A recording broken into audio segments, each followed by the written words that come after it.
I think whoever they live in Australia, they may know Khenpo well. I've been live with Khenpo for 4 years in Australia, and he is one main great master, as I know from my own view since living with Khenpo.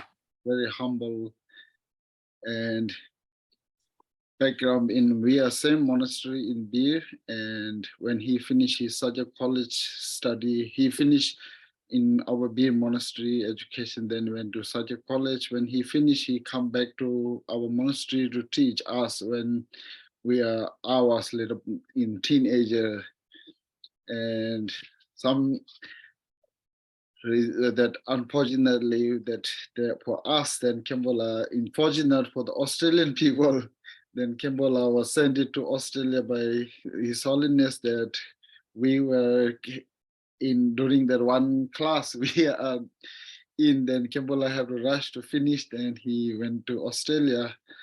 Then 2005 to 2009, I stayed with Khenpo. And I normally always mention few times in our Vancouver group that one of the Khenpo I know is he's not just like he come to teach when time comes. If he is going to teach some kind of topic, he will study all day when we live together. And when I was cooking at home in Australia, we live together. I had to go up and call him. So he is like try to give the best teaching to the student to understand. He read many different commentary, even he already studied before. He read few different commentary, and he read some of the English, whoever they translated, he read few different English translations, so then he can put his own words together. I think we are very fortunate to have Khenpo again for our Sajja Center here to teach us. Thank you, Khenpo. Thank you, Lama Ngawang and Gordon. Introduced me. Both of you so kind. So I'm not sure we begin with the teaching or we do some. Khenpo, I have made this one prayer book that we will read. Yeah, that's good. For as our traditional or culture way that we request the master to teach, and remembering the Buddha, we do the prayer together. I think you all have that email.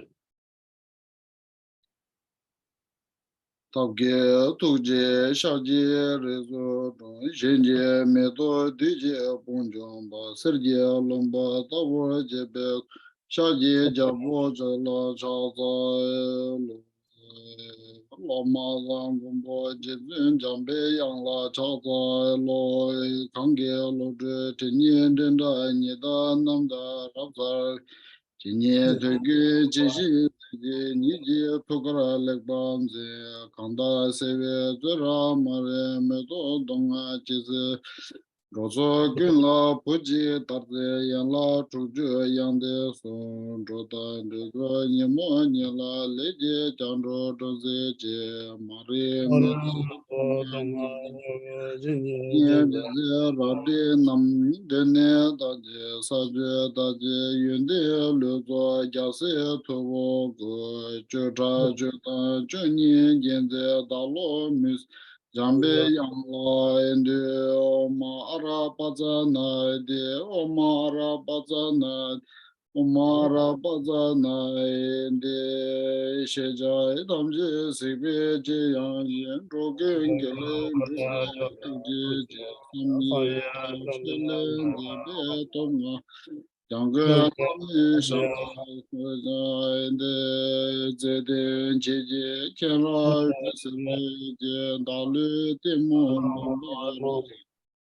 kada tenju shonlo doba lodre bobe na za do so kanze tawra de ba chungze tewra de na yang gombo janyan kini Keme bayang dong sho sa shi pe shi chu shi me do zhang wei ra ling shi ni de gen ba sang de xin de me de po wai zhou ge nam da xin de de wa ra sho go ra Ratna Mandala Puja Mega Samandra Samaye Demje Namje Sambata Loye Cheda Chejong Toma Debaye Cheje Kolo Kordo So. Thank you. So first of all, I pay respect Her Eminence Jezin Chimiludin Rinpoche. We are so fortunate living with us, one of the greatest female truly emanation of the Vajradhara.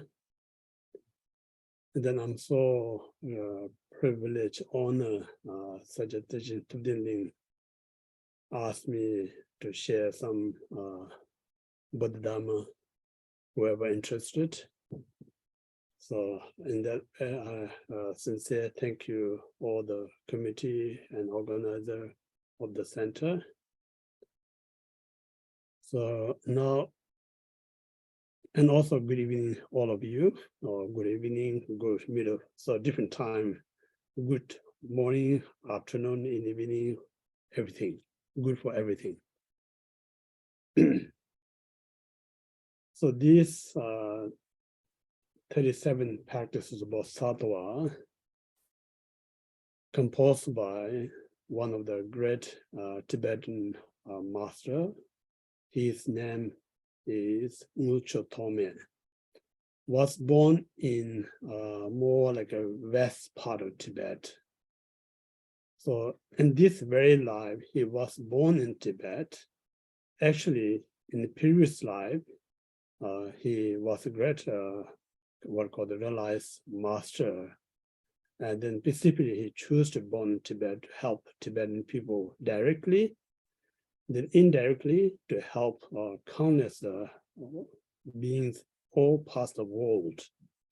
The reason is many of you may, this is not the first time, you may receive this teaching, others maybe previous time. It's very popular teaching. It's more like a mind training teaching. So one of the icon present our lifetime is His Honor Dalai Lama. He also gives this teaching called regular best whenever he travels worldwide. So all these kind of people who are listening, implementing, got so much tremendous beneficial. So all this benefit that comes from this great Bodhisattva, Ngulcho Tome. So in this way, directly he taught to Tibetan, but indirectly he taught this teaching entire world in order to benefit so many ways. So this master was born in late kind of a 13th century.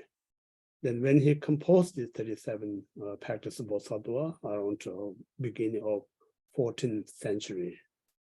So just imagine since the 14th century, now it's the 21st century. So unbroken lineage, this teaching, and then countless disciple or student or Dharma practitioner here implement this teaching. So it's a very rich and so applicable in our everyday life and so practical. So this is a perfect teaching designed by people like us, like modern people. We don't have much time to great deal of study vastness of the Buddha Dharma. So just this simple but a condensed entire general teaching, particularly all the minor teachings. So in this way, I'm so honored to have this opportunity next 5 weeks to share this Buddha Dharma with you. So these 37 practices of Bodhisattva has 3 parts. The beginning is pay respect and the pledge. The author pledged to compose this precious text. That's the first part. And the second part is the main topic of this teaching, which is 37 practices of Bodhisattva. Then the last part is conclusions. So there are 3 parts. So first is the pay homage and pledge. So homage has two parts, brief per homage and be more detailed per homage. That's two parts of a per homage, per respect. So first, brief one is, all of you may have this root text in English. So beginning there's a Namo Loke Shora. So Namo is prostrate or respect. Loke Shora is a Lord of the universe, Lord of the world. So really saying, I pay respect the Lord of the world, or the compassionate Buddha, Avalokiteshvara. So this is just a brief pay homage by author to Avalokiteshvara. The reason we call the Lord is so important, in the Christian also saying the God is the Lord of all beings, but Buddhism say Avalokiteshvara is the Lord of all beings. But then the difference is, when we say Lord, means like a protector. So really where to protect is, we need to protect us from all sorts of sufferings. Then protector of all sorts of suffering is the great compassions. Any one of us genuinely kind of born compassion within us, it's a guarantee none of us going to be suffer. So this compassion manifests in the form of the Buddha. So that very person we call the Avalokiteshvara.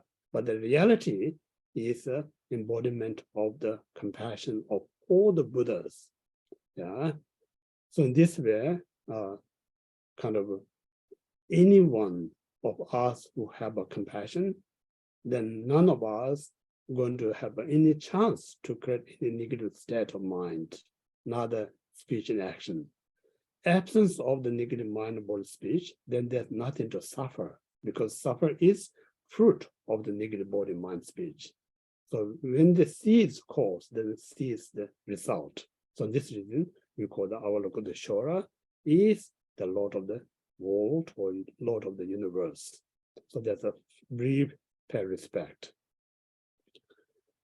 And then second, be more elaborate. So I just read the what I call the root text. I always pay homage with the three doors to the Supreme Guru and Avalokiteshvara, who, although seeing all phenomena have no coming and going, still wholeheartedly serve all migrant beings. So this more elaborate one.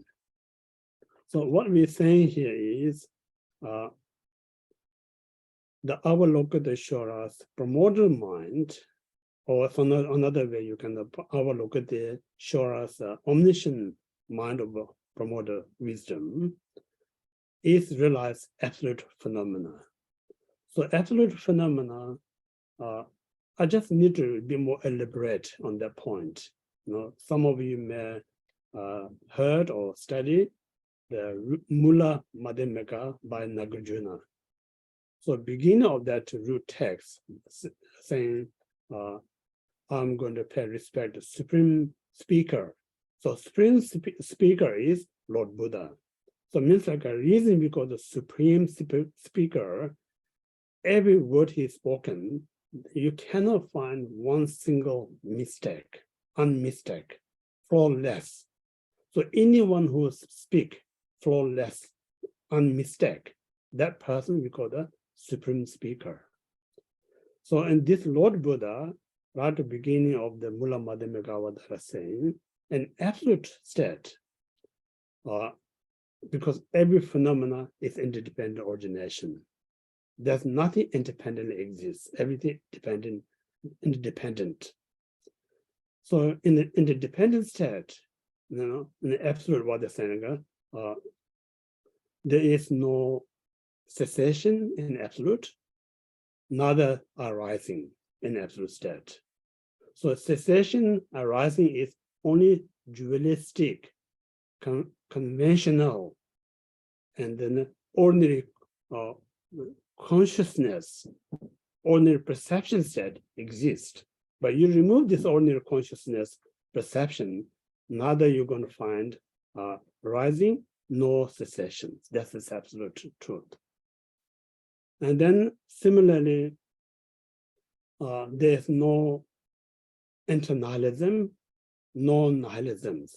Internalism means like there's not just such a thing independently exists forever. You're not going to find anything. Not that something come and then disappear, like nihilism also not exists. But these things exist, this ordinary state of the mind. But once you free this ordinary state of the mind, neither internalism nor nihilism exists, free from that state. And then similarly, as ordinary state of the mind, we call that this is a oneness, this is separateness, one and separate, exist. But once you remove this ordinary conceptual mind, neither can be oneness or separateness. All this is kind of created by this ordinary mind. So in absolute, there's no oneness, neither separations. And then there's no kind of a government. There's nothing to come, nothing to go. So going and coming is all again instead of our ordinary state of the mind. But in absolute, if you ask where is coming, we're not going to find origin of coming. And then there's no departures, there's nowhere to go. So this kind of we call the four at extreme that we're grasping. Once we realize these things not there, then mind nothing to grasp, objects not there, then subject mind no grasping these extremes. So free from these extremes or at a liberation is we call the absolute truth. So in this way, here Ngulcho Thome, he pay homage to his guru. His guru realized this absolute truth. There's no more to learn or realize everything. But sake of us, you and me, we're so much caught up our own state of the mind, but we don't realize we are something out there, something to come, something to go, something to rise, something to cease. We so much fall into that kind of, we call the illusion as real. We become like it's a spider web. We're caught up that web. So when we caught that, if you see a fly caught in a spider web, how much animal suffers. So in this way, some compassionate person come and rescue that being from the web. So similar, this guru coming us to rescue us from the spider web, that trap, that kind of things. So in this way, the man kind of strength and the courage that he comes to rescue us come from the out of great compassions. So great compassion means like compassion is one thing, great compassion is another thing. We must differentiate because you may have a compassion, I may have a compassion, but you and my compassion is no great compassion because our compassion is very limited, also very discriminative. You know, those who we love, we have a compassion. Those who may be strangers suffer, we may have a compassion, but we don't have compassion. Those who hurt you, those who do such many negative things. But enlightened being a non-discriminative state, you know, anyone who suffer, regardless close one or stranger one or difficult one, equally compassion. Even their compassion, those who hurt more to me than love that most to me. So that kind of out of great compassion. So this kind of out of great compassion is the quality of which Thome say, my guru. So this guru is show me the path, the minor path. You know? So what makes me a happy person is not just my success, that practice I did. My happiness, success come from because my teacher showed me the path, where to gain happiness. So in this reason, I'm never ever going to be put critic to myself. I'm always going to critic to my teacher who show me path, make me different persons. So these are always remind people, we are so much caught up self-centered. Whenever we succeed, we think, I did this, I done that, but we forgot those who help us to achieve that state. If you're a good person, when you succeed, you're not going to take every credit to yourself. Rather, you're going to give this to a person who help you to give you opportunity to reach that state. So this is a symbol sign of you're a great person who knows the gratitude of you receive from someone that helps you. So in this way, Ngawang Dhamchoe pay respect to his guru, who is teacher, who make him such a different person. So this very guru is no different from the Buddha Avalokiteshvara. So Avalokiteshvara manifests in human form. So this very human, Ngawang Dhamchoe says, taught me this minor path. So in this way, I sincerely pay respect for my mind, for my speech, for my actions. So in this, again, I just talked briefly, when we do prostration, when we enter to the temple, or when we see our teacher, make sure we not fall into cultural aspect prostration. Rather, we need to know purpose of why I'm prostrating. So guru or temple or image that we prostrate, they are just a mere method, help us to purify our mind, our speech, and our actions. Because when we mental prostration means like thinking of the great qualities of the Buddha, great qualities of the what I call the teacher, or great quality of the Sangha. So while you're thinking of that very mind is to purify one's negative mind. So this is the main purpose, mental prostration. It purifies one's mind. And it humbles us. And then second, workly with prostrating means like I prostrate to the Buddha, I prostrate to the Dharma, I prostrate to the Guru, etc. We are chanting and chanting with the qualities that purify our negative speech. Purify is it's not just to pay homage to them, it's not just submit I'm less than you, no, it's entire purification of one's speech. And then similarly, physically, we actually bow down, it purifies physical and negative actions. So virtually this prostration is a very technically, very valuable, purify 10 non-virtuous deeds. Mentally, when you pay respect, it purify coveting mind, harmful thought, wrong views. When the workly prostrate, it purifies telling lie, gossip, divisive word, idle talk. When physically prostrate, it purifies killing, stealing, and sexual misconduct. But end of the day, who get the benefit during the prostration? Not the object that you pay homage, it's yourself who get benefit. So this is the main purpose, when we do prostration. So in this way, this author, 37 Practices Bodhisattva Ngawang Dhamchoe, he sincerely pay homage through his mind, body, and speech to his guru, who is no other than Buddha of compassion, Avalokiteshvara. So this is a more elaborate kind of way to pay homage to his guru, and then sometimes his tutelary deity, Idam, you may say Avalokiteshvara. So this the pay homage part. Now, second is his pledge. Yeah.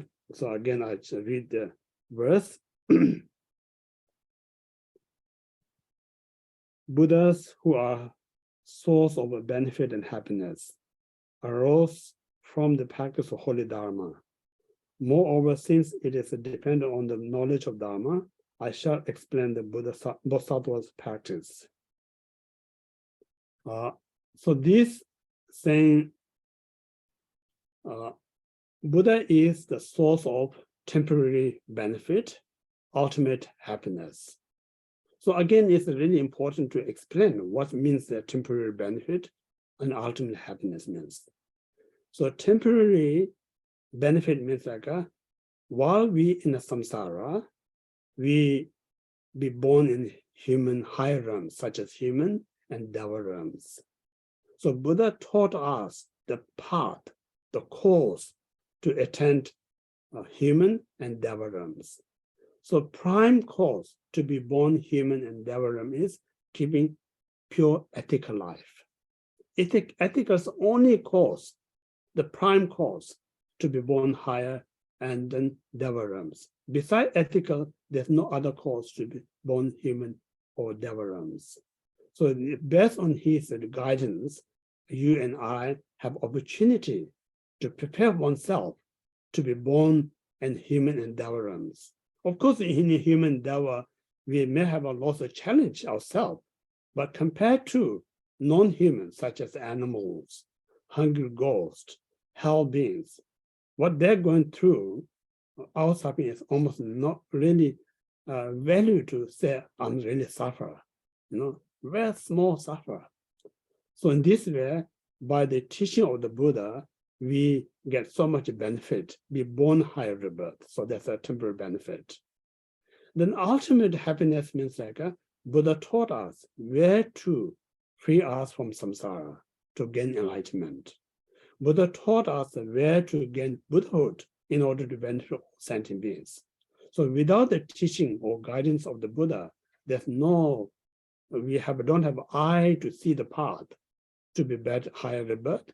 There's no eye to see the path to gain liberation on Buddhahood.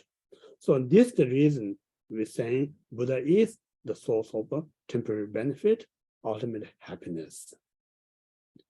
So this very Buddha, it not just appears like a out of the blue sky. It's not just pop up out of the ground, but Buddha also created by its own cause. By the cause, then attain the result of the Buddhahood. So in this way, what cause of the Buddhahood is important? Cause of the Buddhahood is, before Buddha was attained full enlightenment, he was ordinary person like you and me. There's no difference. He has a defile, he made a mistake, he does all those, he experienced many difficulties, he kind of live with the many challenges of life. So exactly the same as us before he was attained Buddhahood. Then from his teacher, his guru, guide and taught, and then he's trained based on that, what he ever received, guidance or teaching, he trained. So we call the different part, part of accumulation, part of application, part of seeing, part of meditation. Then eventually he attained the part of normal learning, the Buddhahood. So when he practiced not just his aware practice, he practiced according to what he received the teaching from his teacher. So in this way, as we say, when you are sick, that's where we can get over from the sickness. We return to healthy. But in order to get healthy, we need to take medicine, we need to take diet, we need to do everything according what doctor instructed us. Then there's a chance to overcome the sickness. But we not follow instruction given by the doctor. We just see the doctor receive the instruction, but when we come to the action, we just do our own way. We never ever going to get free from the sicknesses. So in this way, Buddha exactly practiced according what he received the instruction from his teacher. He practiced correctly, virtually, we say he practiced correctly this holy Dharma. Yeah. So this holy Dharma is a cause that lead him to attain Buddhahood. So this way, if one wish to attain Buddhahood, one need to practice correctly. Now, in order to practice correctly, we need to know actually this, what we call this, ingredients of the practice. What ingredients requirement to practice? If you don't have any ingredients, for instance, if you want to cook a curry, you need ingredients to make a curry. If there's nothing ingredient, just having knowledge, not going to make a curry. So what ingredients that make it into part lead you to attain Buddhahood is the prime, there's three kind of very important ingredients that make us the Buddhahood. The first one is The root is the great compassion. So great compassion is not just, oh, I'm Buddhist, I should compassion to others. It's not just automatically going to come compassion to us. The main source of compassion comes when you really feel others suffering, you really feel the suffering. When you feel the suffering, then it becomes like your suffering. So when you're suffering, none of us want to last the suffering. We're going to try everything as short as possible. We can get rid of this suffering as soon as possible. We're going to try everything. So similarly, we need a sense of feeling towards other. It's no different than my suffering. Urgently, I must free all beings suffering. So unconditional, genuine that comes from your heart towards other to free them from suffering, cause suffering. So that very mind is we call the great compassion. And within eyes of that great compassion, there's no discrimination. You're going to treat everyone equally. So that very compassion is the root of the Mahayana path. So Buddha, actually, I'm trying not to elaborate. We have to cover a lot of things. When he was in hell, when he was born in hell realm, he really felt the suffering of his hell companion. And then he rose genuine compassion in the hell realm. And then at the very moment, he exhausted hell realm, and then he born in human and then enter into the path. So that's how Buddha began his journey to Mahayana path to attain Buddhahood. So that's the root of the Mahayana path is a great compassion. No compassion, great compassion. Yeah, so important. That's the one ingredient. And the second ingredient is there's a method part and wisdom part. So method part is such as practice generosity, living an ethical life, practice patience. These practice patience, and then diligence, joyfully doing the virtuous things. So these generosity, ethical, patience, joyfully living in the virtuous are method aspect. So again, I'm doing this not for my own benefit, rather for all sentient beings. So that's the method aspect. Then wisdom aspect is after you've done the diligence, then meditating, such as the shamatha meditation, then follow that vipassana, the perfection wisdom. So these are the method wisdom aspect. So these 6 paramita, Buddha actually practiced 3 countless eons. So begin with the compassion, then in middle, he practiced 3 countless eons, this 6 paramita, and then end, he attained Buddhahood. So these are the ingredients we must have to practice the Buddha Dharma. When you practice the Buddha Dharma, if you haven't got one of these ingredients, compassion, not the 6 paramita, then none of us will doing Mahayana practice at all. You may think I'm doing Mahayana practice, but you are not, because there's no ingredients, there's no compassion, there's no 6 paramitas. So in this way, make sure we not deceive ourselves. This illusion mind think I'm Mahayana practitioner, but in reality, we don't have any ingredients of this compassion and 6 paramita, then you cannot be a Mahayana practitioners. So these are the ingredients. So once we got ingredients, these ingredients, then we need to use in the right way. So everything that I'm doing, the practice generosity after the wisdom, is to benefit all sentient beings. So these are the correct way to practice the Mahayana path. So this way, now here, what the author Ngulcho Thome pledging is, those who wish to attain Buddhahood, those who really want to practice the Mahayana path. So 6 of them, I wrote these 37 practice of Buddha, 37 practice of Bodhisattvas. So in this way, his main intention to compose this text, not make his own promotion, say I'm author of this 37 practice, neither to run his business to sell his book. So prime kind of a reason is those who are really seeking to attain Buddhahood, want to do a right practice.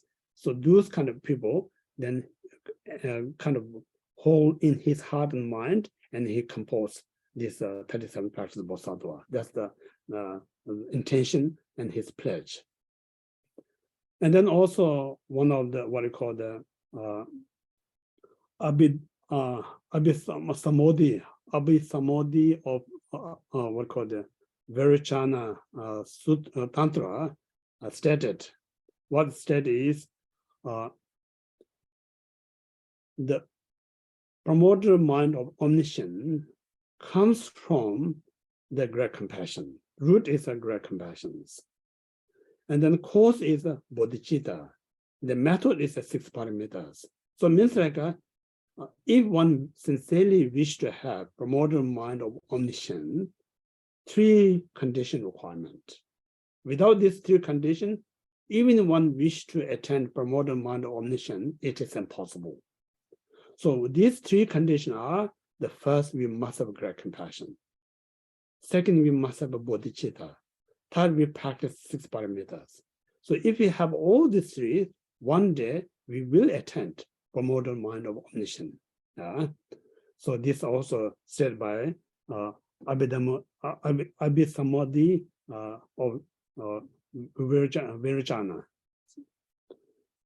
And then Nagarjuna also said, precious garland, oneself and other wish to attain unsuppressible state, means the Buddhahood. Then what requirement is? One must have a firm bodhicitta. Firm bodhicitta means like a mountain-like bodhicitta. So even strongest wind, typhoon, cyclone, even cannot shake the mountain. So this way, whatever going through in your life, in the world, nothing can shake your bodhicitta mind. So you need to have such a firm, like a mountain bodhicitta. That's one requirement, very firm bodhicitta.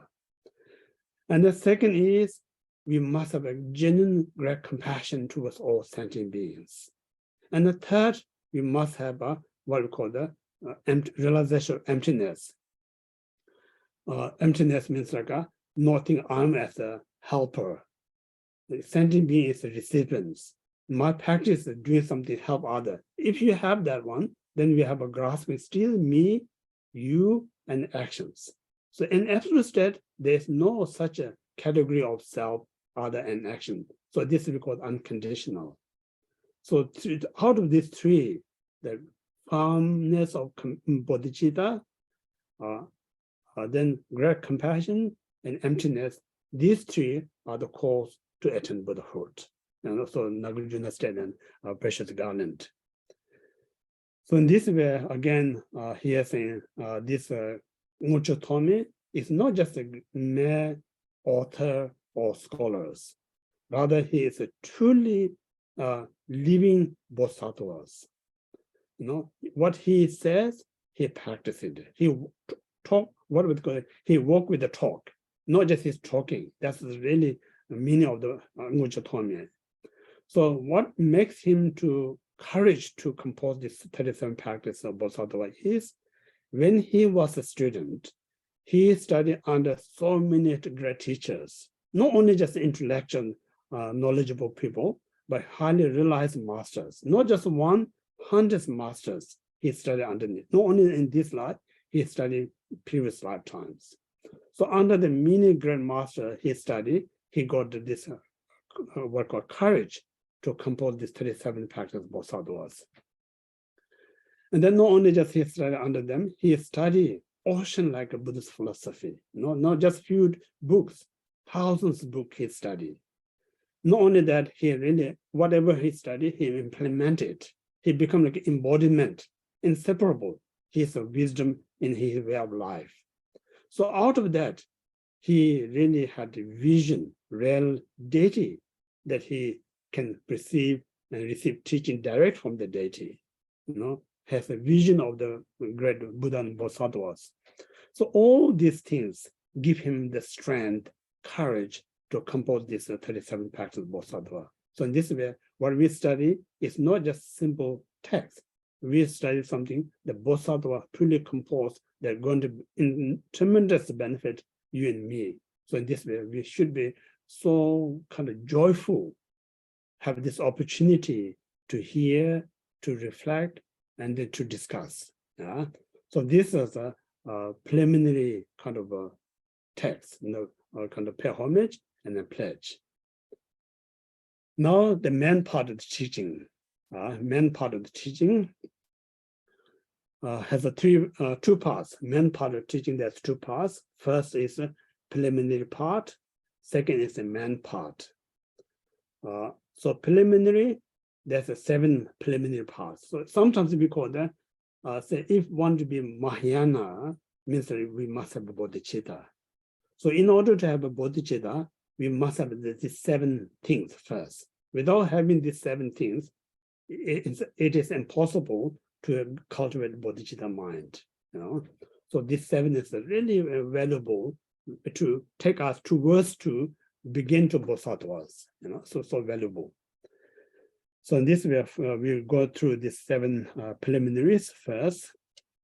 So again, first I read root text.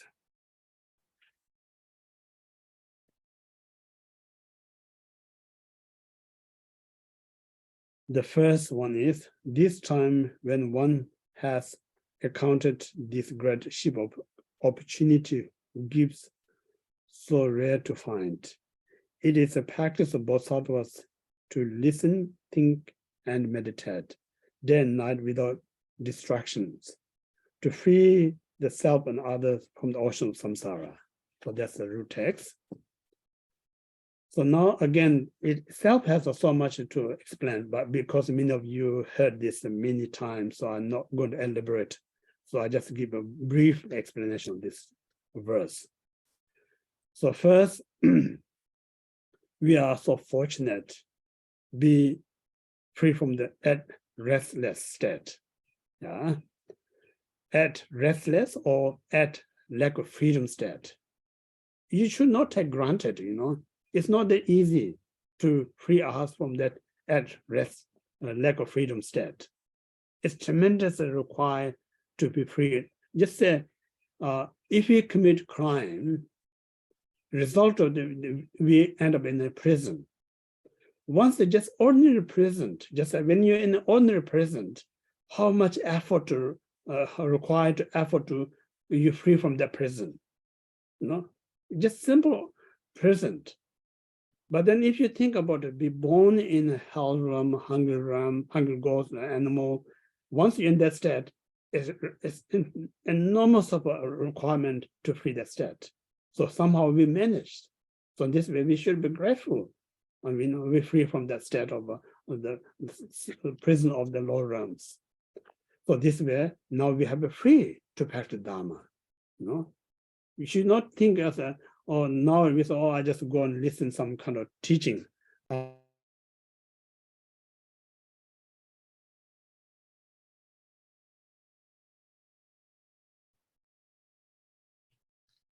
Khenpo, you muted your microphone. Okay, sorry. Can you hear me now? Okay. So at the freedom state, so that's to be free from obstacle to practice Dharma.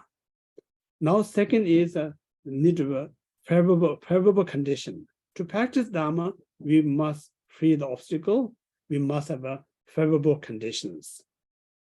So favorable condition, there's 2 parts. One is you need to be within oneself, favorable condition to practice Dharma. Other is dependent on others. So oneself, again, I'm not going to say, many of you heard many times, be born human and so forth and so forth. So we have 10 endowments. Yeah. So while we free at lack of freedom, have all these 10 endowments, so this life is perfect condition bought, good enough to take us beyond kind of across the huge ocean.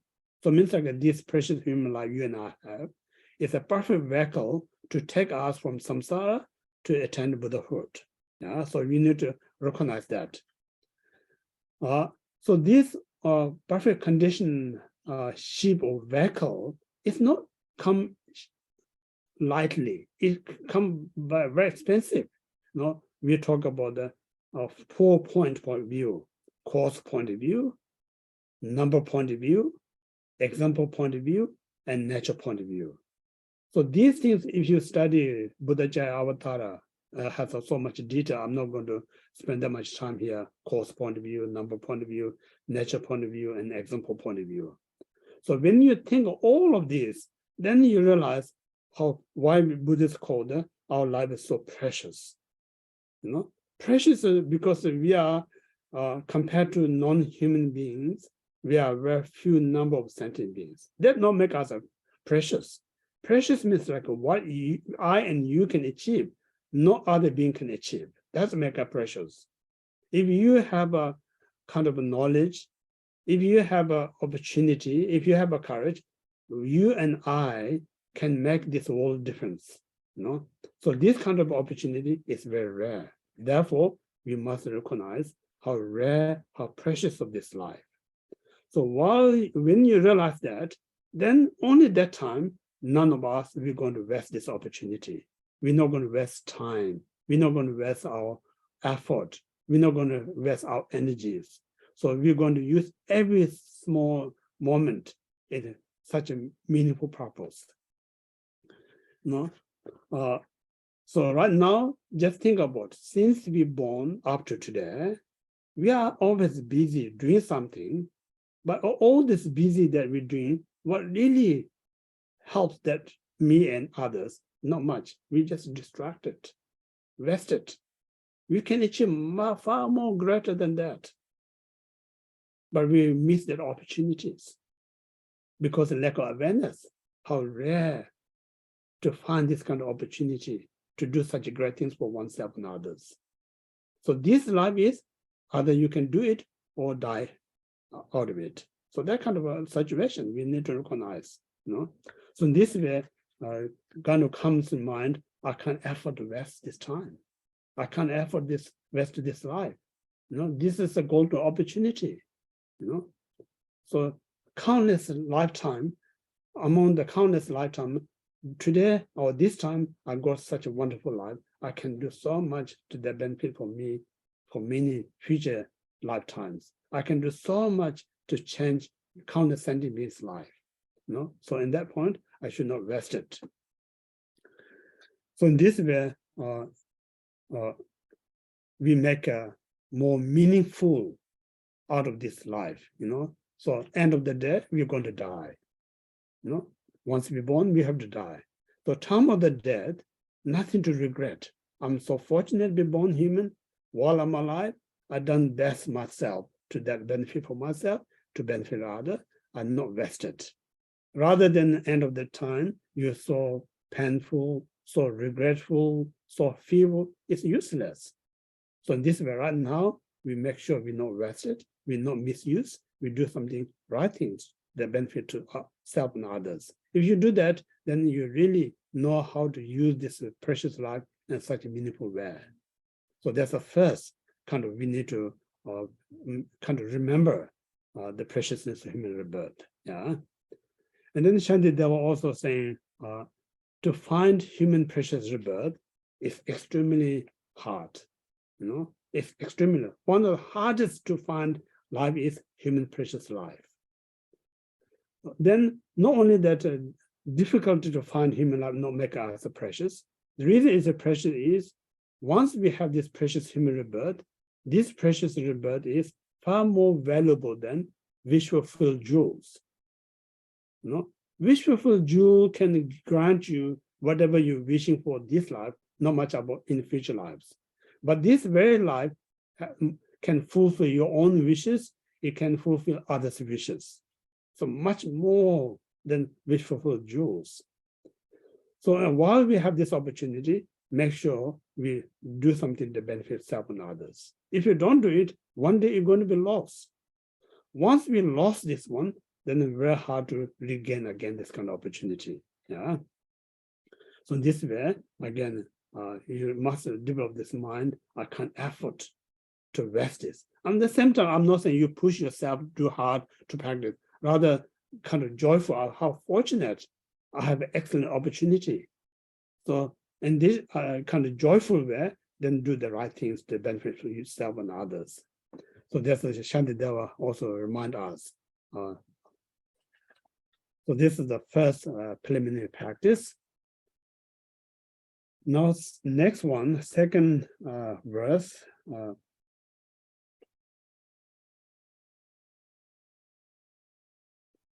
Second one, I'll just read out the text.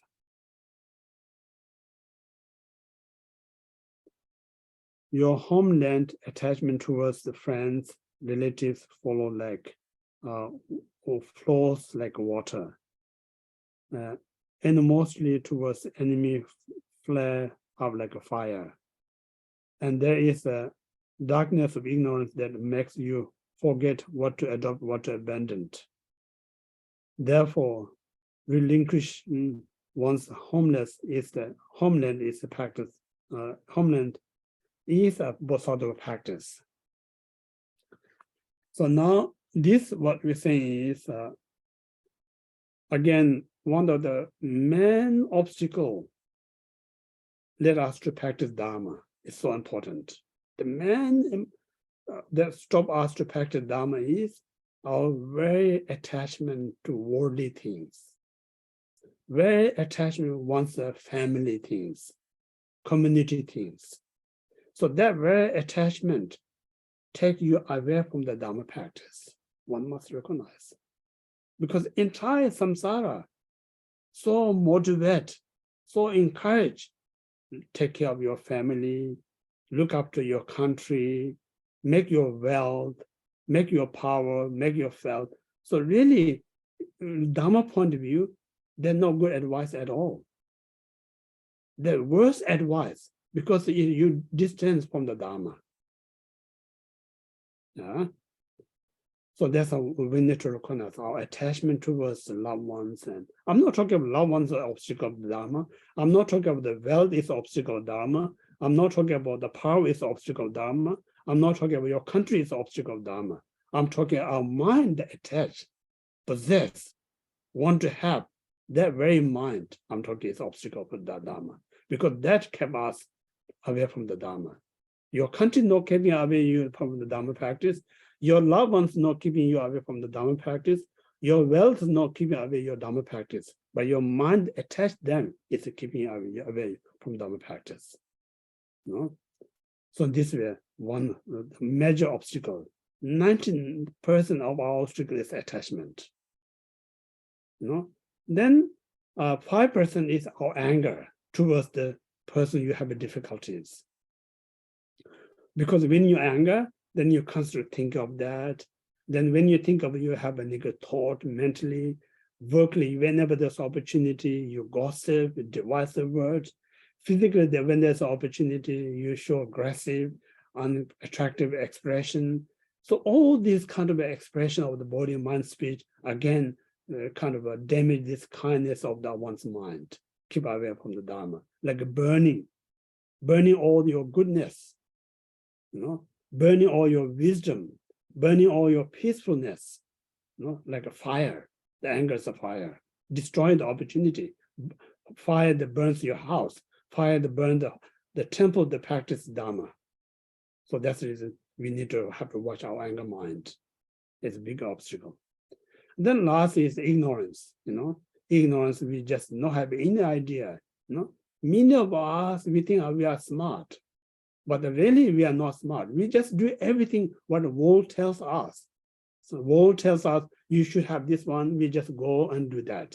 World tells you have another one and then go do it. But we are very confused at, but just the medias, politicians, smart people, few people just pointing finger everywhere. We just like a monkey jumping everywhere here and there. We don't have any idea where actually we're jumping. So in that way, we lose the sense of what to adopt, what to abandon.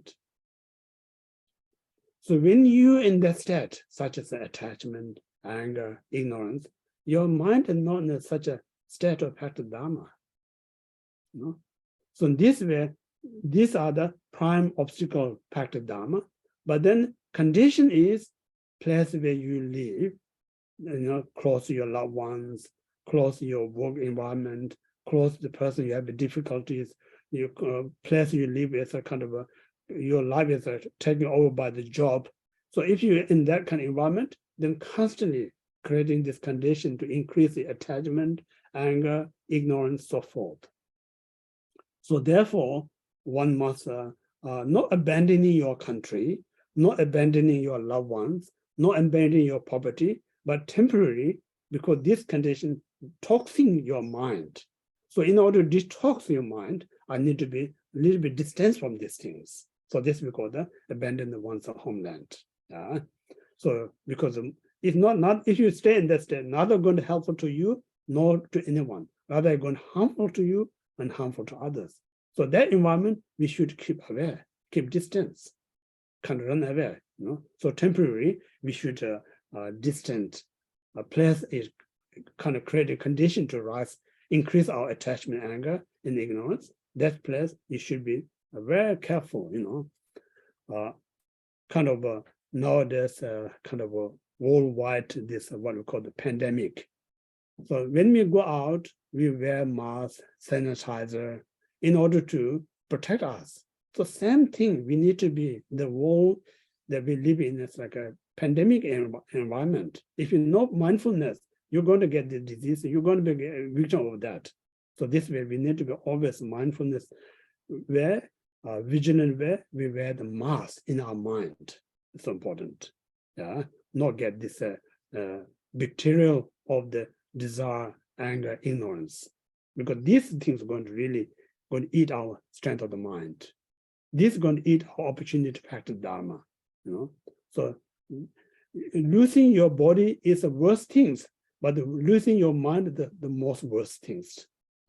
Body comes and goes, but once you lose mind, it's very hard to regain again for many lifetimes. So therefore, we are so much protected of this physical body, but we are very little protected of this mind. So Dharma says mind protection is more valuable, more important than for the physical protections. So that's a reason we should not to be in a pandemic area. If you during the pandemic, if you're in a secluded kind of a what called isolated environment, you're less likely to get COVID. If you're in the city, very easy to get. So same thing. So it's good to be distance those environment that bring us this three poison mind.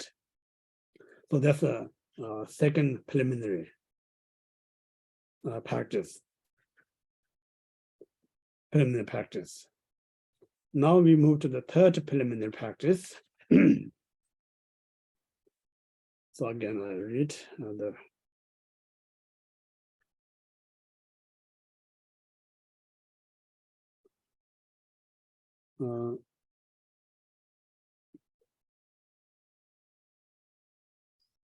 by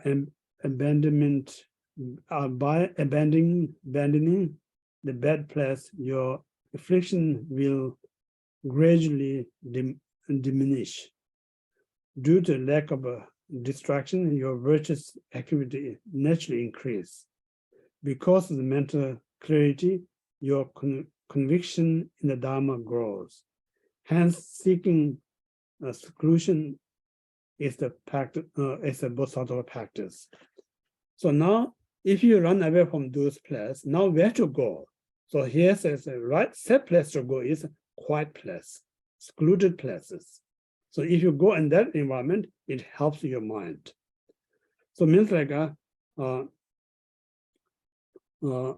once you go away place, you rise attachment, anger, ignorance, you go to some kind of secluded or very quiet and forest and some very peaceful places, then there's not much condition to increase our attachment, anger, ignorance. The result of that, then this because condition not there, then less you're going to get this affliction mind. So less affliction there, then naturally you become more ethical person. because you make less mistakes. There's not much effort. You become like a more ethical person. So ethical is kind of filter. If you put water in the filter, so the filter can make the water purifies, make it fresh. So ethical is the filter of the mind. If you have an ethical, that purifies one's mind. Because right now we lack of this filter, then our mind never purifies, they rather get over diluted. So ethical is so important. That's a filter for the mind. And then we know in that such a unconditioned, unhealthy environment, so we have a less distracted our mind. We have a more opportunity to concentrate. We have a more opportunity to focus. So more you concentrate, more you focus, your mind get clear. Mind more sharper. So the more you clear, more you sharper.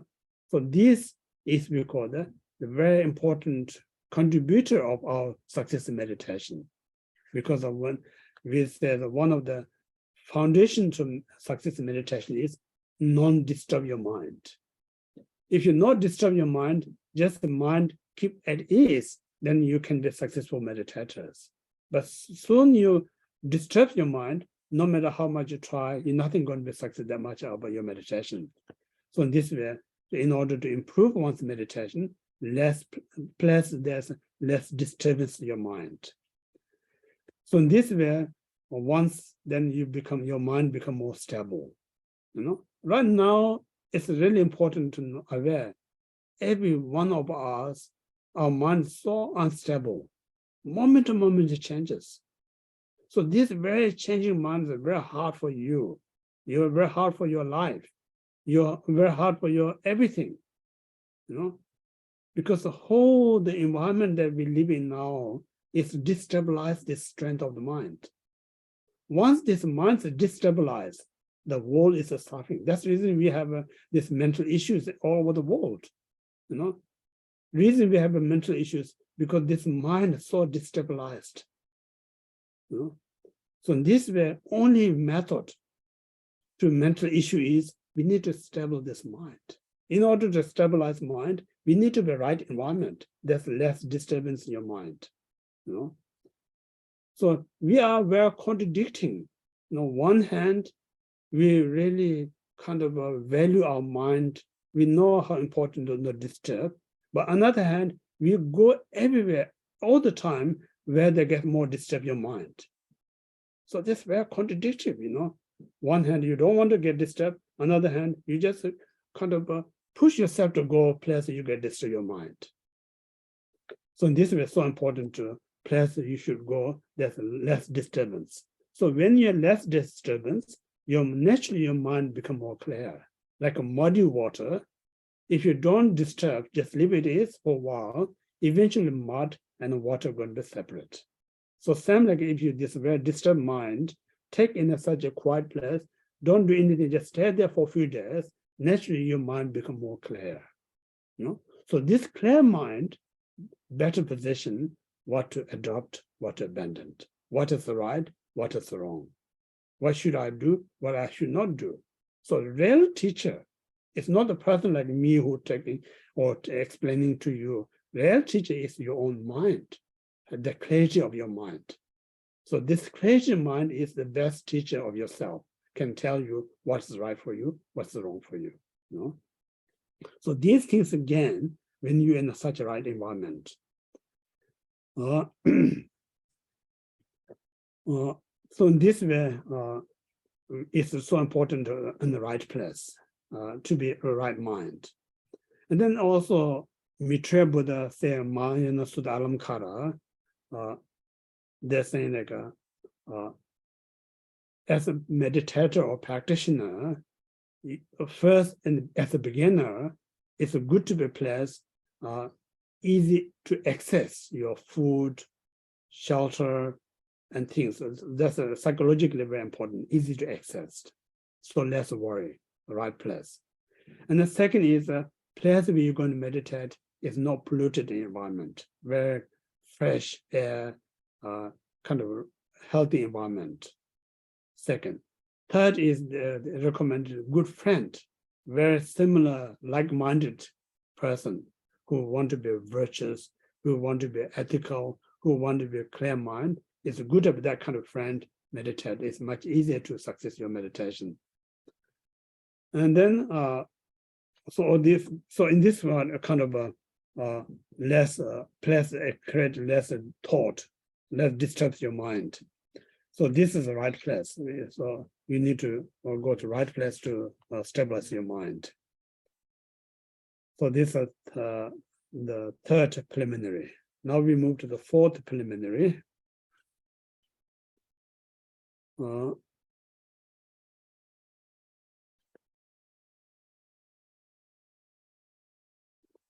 All friends with long, as I said, get separated.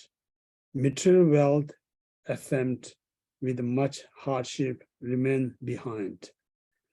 The guest house, like a body, is left by the guest consciousness. Relinquishing this life is Bodhisattva's practice. So now reflecting impermanence this time. Remember the impermanence, they're very important. So how to remember the impermanence is the long life kind of our friend or families, you know, kind of a, when time of the death, none of them going to come with us. We have to separate from them, because anyone who was born, there's no one existing alive. Whoever born will die. When the time of the die, no one follows you. You just have to go alone. That's a reality. That's the truth. That's a fact. So in this way, without knowing of the impermanence, while we're alive, we kind of create so much karma, out of attachment, out of anger, out of ignorance. So whatever karma you committed, you cannot leave behind. It has to go with you. Like a shadow, never separate from the body. No choice, have to go together. So like karma, whatever you commit, nothing you leave behind. You have to go with it. So in this way, it's not much a point to so much attach them. One day, I'm not saying you should not be grateful with your family. I'm saying while with your family, be grateful, but not to attach, because these things not going to be with us forever. One day we have to separate, because one of the Dharma says, whenever we gather together, then one day we have to separate, because separation comes from the gathering. So in this way, you should not think when you gather, we're going to be here together forever. That's a very mind, it's a delusion mind, unfruitful mind, because that very mind suffers us when you departing your loved ones suffer. It's not the person you love depart from you is not cause of suffering, but your mind not accepting is a cause of suffering. So in this reason, right now, we important while we're together, we enjoy, but we're not going to be here together forever, because nature is impermanence. So this is one need to remember it.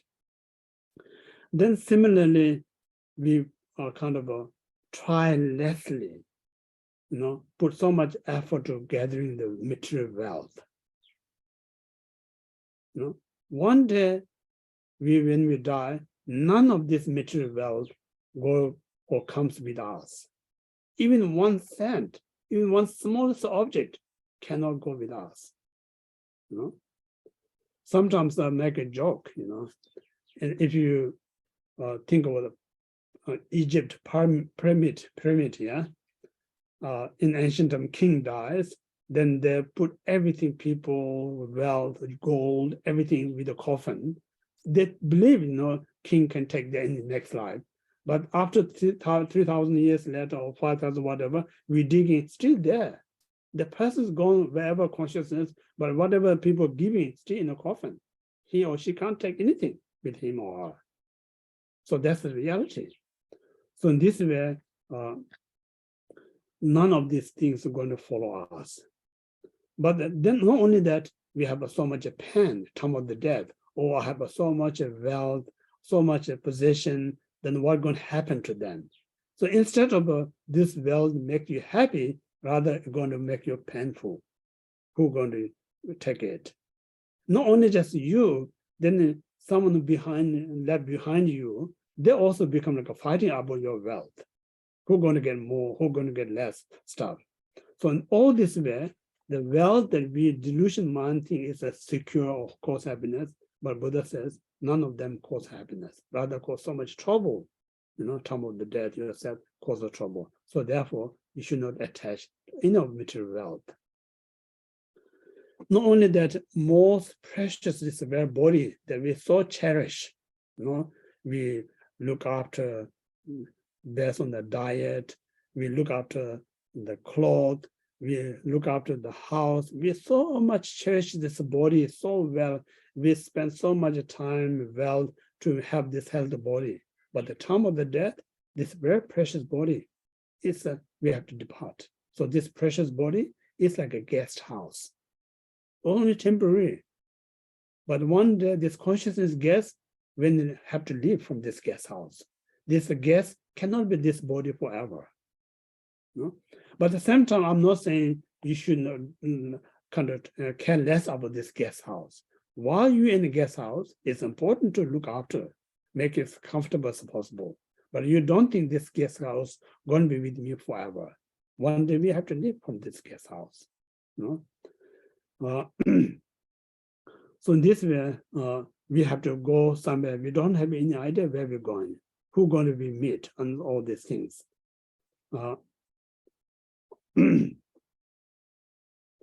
So in this way, right now, we have to think, what is valuable? What is less valuable? Right now, because we're not thinking properly, we so much caught up, less valuable, we think so valuable. We're so much caught up that we spend big portion of our effort and time, kind of less meaningful things.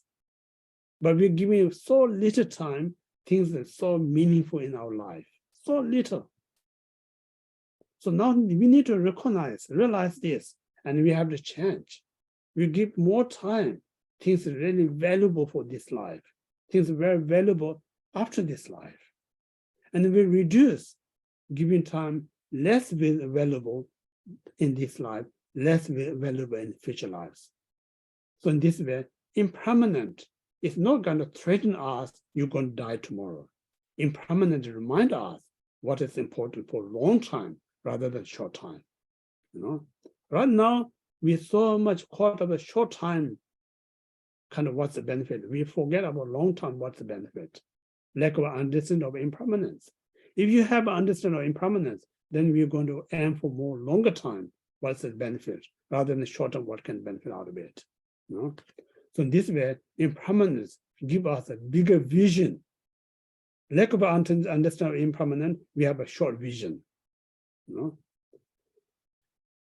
So in this way, again, one of the sutras says, entire three realms, form realm, formless realm, desire realm, like life is like autumn cloud. Moment to moment it changes, never stay as the same.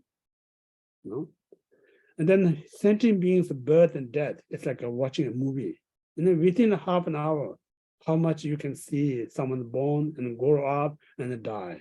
So our life is like watching a movie. And within a very short period of time, change loss is happening in our life. And then our life is running so fast towards the end of the life, like a still waterfall. And our life is a very kind of uncertainty, like lighting in the dark time, just light and then darkness. You may say, I spoke to this person yesterday, today he's gone. So in this way, Buddha Dharma says, none of us know tomorrow and next life, which one is going to come first. Next breath and next life, we don't know which one is going to come first. So in this way, we should not caught up so much in the present. Present is a very short period of time. Rather, we think of more in the future. What's the best? So in this way, we more kind of, if you think about, I think one of the men that help us to speed the practice Buddha Dharma is reflecting impermanence. The more you think of impermanence, that really kind of motivate us how important practice Dharma. The more you meditate on impermanence, it really discourages you not caught up so much about material gain, this life gain, this life issues. It's small things, because this life we need to just survive. We need to survive in a comfortable way. But this life is not everything, because the future is a far more longer journey than this very life. This life journey is a very short period of time. So we should not spend too much this short journey. Rather, we should spend more time for longer journey in future lives. Oh, that one.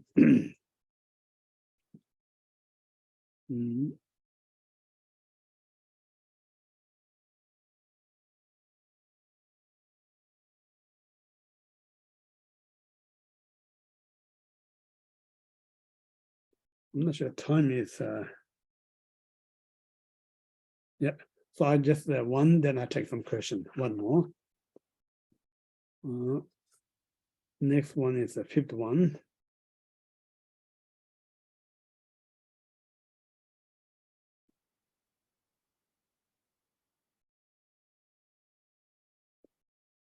So fifth one, it is practice. It is a practice of Bodhisattva to abandon the bad friends. In those, as I said, once three poison increase, activities of the listening, contemplation, and meditation decline. You are changed into the person without kindness and compassion. So we should talk about this fifth one. So now, as a beginner practitioners, we need to be very mindfulness whom you associate. It's so important. Because if you're not careful, you end up associated with a friend who always influence you, increase your attachment, anger, and jealous. So it's really important to opposite than worldly kind of a point of view. For worldly point of view, say, I want to be a rich person, then I'm making friends, someone who is a very successful business person, and then he or she really helps me to become rich. We call us a wonderful person, because he or she make me rich. But Dharma point of view is a worse one, because that way it kind of increase my greedy mind, attachment mind. Out of a greedy attachment, how much I committed negative karma. So out of negative karma, is really any value what I achieve in this life. You have to compare these two. So in this way, so important, again, most precious thing is our life. When we talk about this life, it's the mind. So mind get toxic, you going to be what I call the suffer for a long period of time. So this reason, to protect this very mind, then anyone who diluting this mind, we should kind of what do you call that, distance. So again, when I say distance from this person, make sure it's not contradicting with the minor point of view. Because a minor point of view, you should kind to everyone, but here says you should distance from this person. It seems like a kind of contradicting, but the reality is what we need to know how not to contradicting. Is when you in a state not helpful to yourself, when you're not strong enough, then you go with someone and make you more weakening. It's good to be distance. Only just second your own not getting more weakening. You're not kind of abandoning your friend, but you not get weakening yourself. So another one help you, no other person. So temporarily you separate or distant from that, then make strength stronger yourself. And then future, when you're strong enough as a Bodhisattva, then you should come to this person, help them. So only we talk about temporary, you should distance, not permanently distance, we're not talking about. So in that sense, it's not contradicting. Yeah. So in this way, if you're not distant with this one, it constantly increases your desire, anger, ignorance. Not only also that it increases your selfishness. So the more you increase your selfish, you lose loving kindness, you lose compassion, you're going to lose. And then more you, as I said, you're so distracted with the mundane gain, you're less interested to hear the Dharma. When you have less hear the Dharma, there's less to contemplate, less to meditate, then you lost so much. You just waste this precious human life. So in this point of view, temporary, in order to not waste this precious life, precious opportunity, we must kind of distance from them. So this is just advice in the short time in order to protect yourself, not cause harm to others.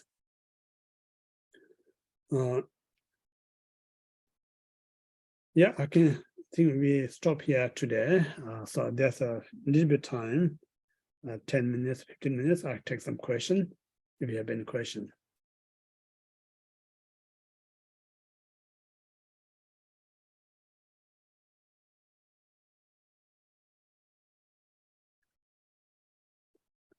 Yeah, feel free to ask any questions.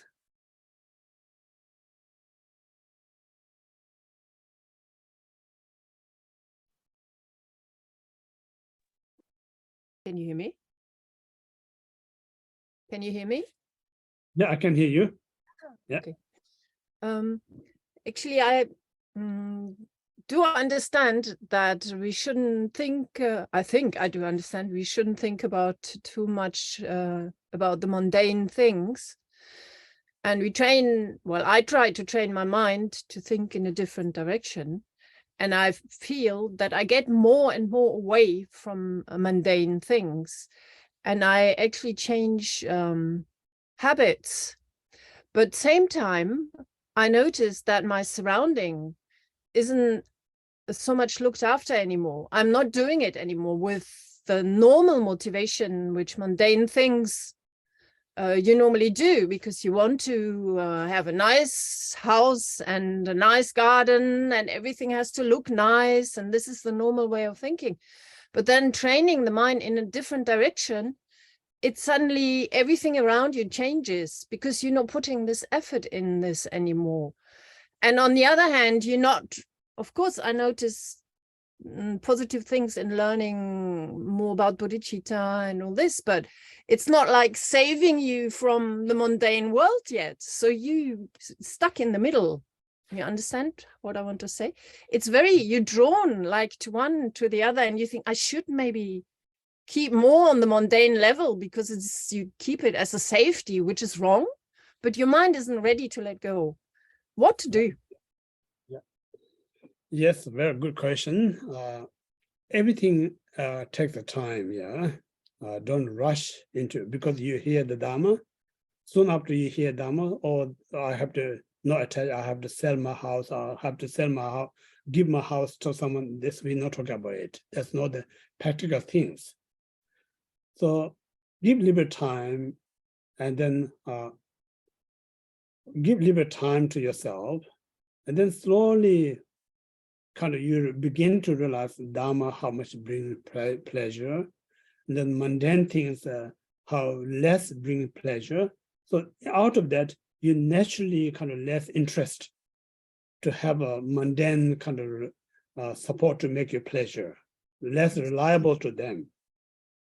So when you're less reliable to them, naturally you lose interest to mundane support, but then you increase your spiritual growth. So in this way, so important to give a time, let kind of get the test of the Dharma.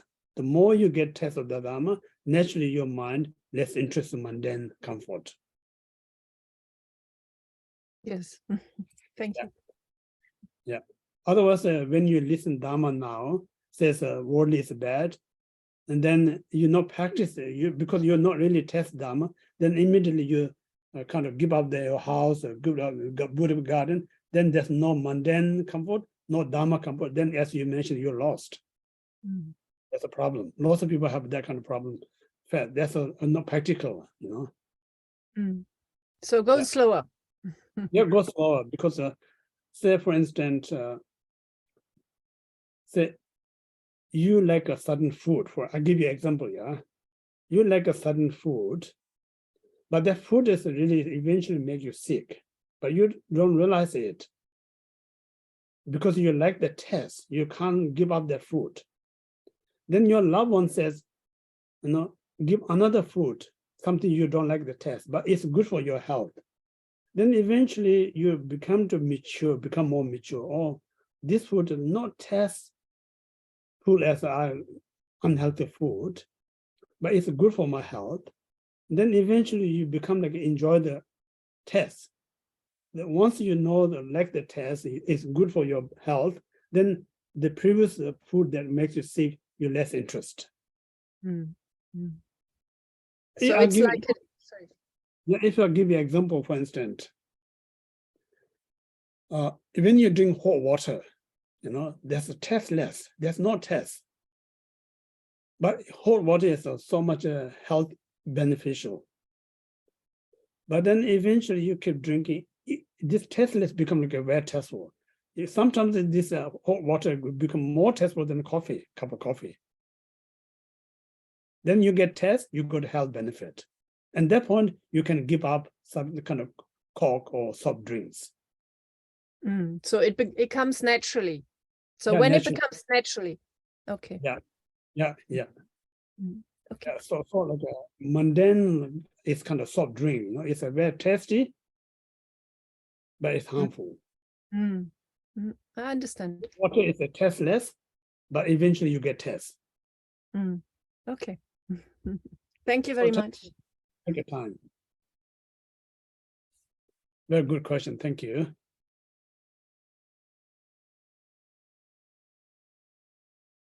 Any other question? Khenpo, there's a question in the chat. Can you see the chat, or would you like me to read it out?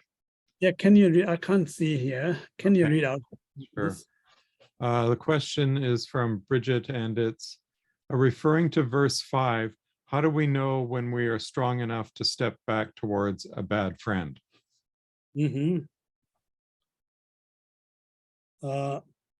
I think that time they're less influence to you become negative, but you have a more influence them to be positive. So that time you can move towards bad friend because you have a more stronger than them. So you have a more influence with them. And previously you are weaker, they are strong, they're more influence to you. So that time you have to step back, minimize the influence to you. Now you strengthen, you have a much more wisdom, more compassionate, more kind. So you have a power to change their life. So that time you move back and help them.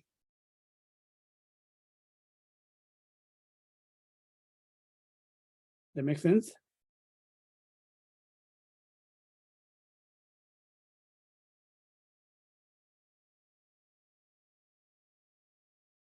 Yes, she says yes.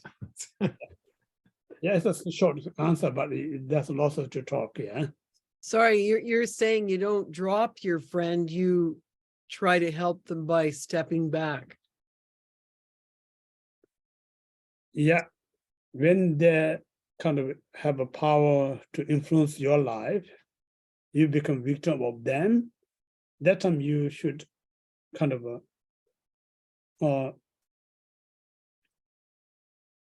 usually I'll give these examples. I'm not sure it makes sense to you. When your health is weak, not strong enough, you should not go place that's easy to get flu. Yeah. Then when you're strong, healthy, then it's okay to go out. Less worry about I'm going to get flu because my health is much stronger. Well, it's happening to me right now. That's why I'm asking. Yeah. So if I have a very difficult person or two around, I've stepped back big time. because I got COVID. Yeah. And that was the only thing I could do. Yeah, that's right. Because if you stay there, another going to help you, not to them. So that means if I kind of give it some time and some compassion later, I can go back and meet them. That's correct. That's right. And even Yeah. if they did some harm to me, they didn't know they were doing. Yeah, I should be pretty upset actually, but I'm controlled because they do some dharma. Yeah. Yeah, that's right. That's a human kind of drama all the time. But these things will come later on about how to kind of deal with when somebody calls you trouble, how you respond, how to react. Oh, great. Looking forward to it. Thanks. More of that later on.